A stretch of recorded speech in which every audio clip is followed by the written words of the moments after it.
7 жылдан бери дыйканчылык менен алектенгенин айткан Самат Эшалиев быйыл 10 гектар жерге жүгөрү айдаган. Жаз айынын башындагы суукта жүгөрүнүн жалбырактарын үшүк алып кеткен. Атайын өзүнүн дарысын сепкенден кийин чөбүн чаап, жөөк салдырууда. Айтымында жүгөрү түшүмдүү болуш үчүн убагында суугарып, чөбүн отоп туруу керек. Дыйкан жүгөрүнү өстүрүү үчүн 500 000 сом өлчөмүндөгү насыя алгандыктан, аба ырайы кандай болсо да түшүмү өзүн актайт деген ишенимде. Мурун ушул 2015-терде бир алгам. Ошондо ФСХ менен 400 000 алгам. Ошондо да жерге жакшы жардам болгон. Эми быйыл дагы 2020 жылы былтыр баягы очередь жетпей калып алгам. Быйыл алдым 500 000. Ошол 500 000ди 10 гектар жерге жүгөрү айдайын деп алгам. Айдадым. Ошондо толук кандуу колдонуп атабыз эми. Анан банктар бүт отчетно салып турат. Канча урук алганыңды, канча техника кетиргенин полный отчетно салып турат. Насыяны 3 жылдык мөөнөткө алып, 6 айдан соң ар бир 3 айда 52 000 сомдон төлөө каралган. Буга кредитти алуудагы арызга 2 миллион сом деп кайрылганын кошумчалады. Жеңилдетилген 6% кредит жер иштетүүгө жана мал чарбачылык багытына деп бөлүнүп, 300 000 сомдон жогору берилген учурга күрөө каралган. Ал эми насыя дыйкандарга Айыл банк жана РСК банк аркылуу электрондук кезектин тартиби менен берилип, анда кредиттин максаттуу колдонулуп жатканын текшерүү каралган.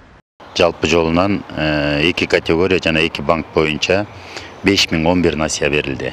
Анын суммасына токтоло кетсек, 2 миллиард 258 миллион сомго насыя берилди. Бул эми жеңилдетилген кредиттер 6%дык чен менен берилет. Мөөнөтү болсо 36 айдан 60 айга чейин деп берилет.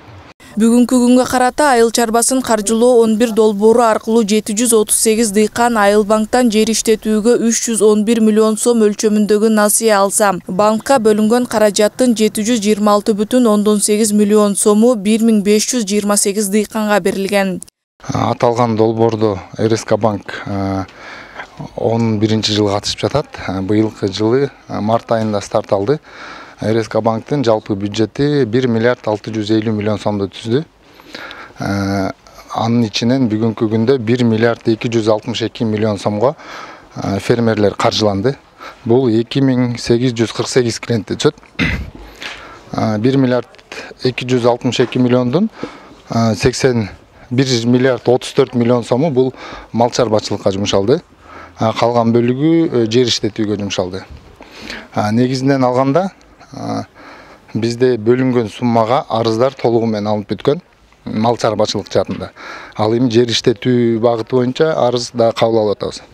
Банктын келишими боюнча кардар насыя алган 2 айда каражаттын максаттуу жумшалганын аныктаган документтин тапшыруусу керек. 3-чү айда банк кызматкерлеринин жеринен мониторинг жүргүзүүсү каралган. Ушундай эле текшерүү Айыл чарба министрлиги тарабынан быйыл жанданганы белгилүү болду. Айыл чарба министрлигинин демилгеси менен 27 февраль 2023 жылы 72Т деген тескеме чыккан кабинет министрлик тарабынан. Ошонун негизинде алынат. Ал эми көзөмөлдөө боюнча айыл чарба ошол эле тескемеге жазылган айыл чарбасын каржылоо 11 долбоорун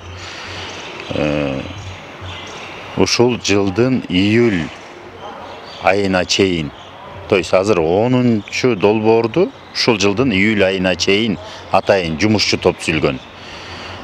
Ведомство аралык жумушчу топ түзүлгөн. Ал жумушчу топко Улуттук банктын өкүлдөрү, биздин Айыл чарба министрлигинин өкүлдөрү жана ошондой эле Каржы министрлигинин өкүлдөрү кирет. Ушул насыянын багыттуу пайдаланышы тууралуу ошол жумушчу топ иликтейт. Айыл чарбасын каржылоо 11 долбоору быйыл дыйкандарга 11-чи рет берилүүдө. Буга чейин жеңилдетилген насыя мал чарбасына басым жасап келгендиктен, быйылкы бөлүнгөн каражаттын 75%-ын мал чарбасына берүү каралган. Акылай Маратова, Талант Ашыров, Нью ТВ.